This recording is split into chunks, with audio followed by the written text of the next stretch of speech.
Hi, welcome back. This is C. Today we're going to talk about, is there another way to create result?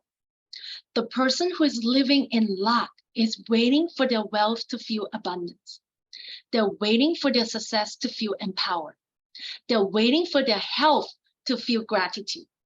They're waiting for a new relationship to feel love. Always waiting for something to happen, to take away the luck. This is the way that most people create.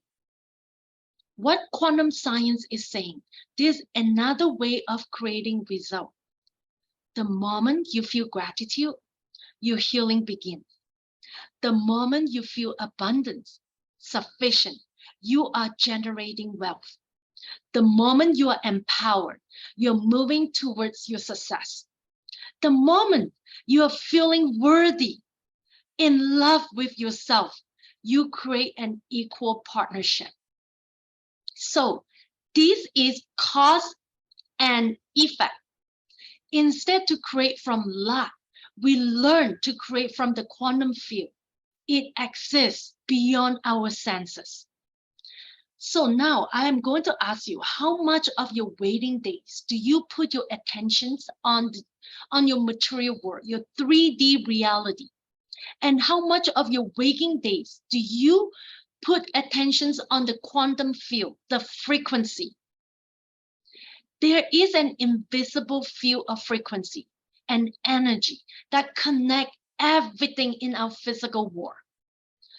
But how do we get there? How do we partner with this field to create the result that we want? Many researchers have discovered that when you take off your attentions away from everything in your 3D reality, from everything that you can see, from your current emotions, and not thinking about your schedule, and just pay all your attentions on the present now, there is a change in your brain function. When you do that, some people call it meditation. When you do that, you put all your attentions on the space without your culture, without your past, without your disease. You are in this place of unknown, an invisible field. And from that place, which is where all the materials come from. Because when you're stressed, we turn on the fight or flight or freeze stage. The brain will be in a high beta wave as you need to pay attention to your outer world, as there might be danger.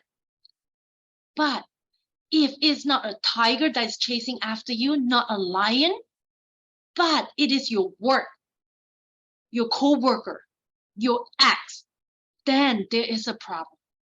Now it is a maladaptive functioning. Because our brain is in this high arousal stage, and we try to control everything in our environment. As this arousal happens, we shift our attentions to all the elements in our outer world. Your brain is like a lightning storm and is firing everywhere. So when you are in this state, you're not sending any signal to the universe. When we're in this stage, we're looking for the worst case scenario. In this arousal state, and the brain start compartmentalize and start firing out of order. And that causes autonomic dysregulation. And it causes your body and your brains to be out of balance. When we're too focused on something, research now has showed that when you do that to your brain actually gets worse. You analyze the problem within your disturbing emotions, which is driving you further out of balance. Many do not realize it until they are in a breakdown, in a crisis, in a trauma, with a cancer diagnosis or anything, something happened in their life telling them that you cannot live this way anymore. Something needs to change. But you do not have to wait until then to happen to change. So what you're going to have to do is to start bring your attention on space, on nothing. Because by doing that, you slow down your brain wave. And suddenly it caused the brain to synchronize, and they start to communicate with each other. And when they start communicating with each other, your brain will start to fire in the same rhythm. And they're able to send out a strong signal out to the field. I will see you in my next video.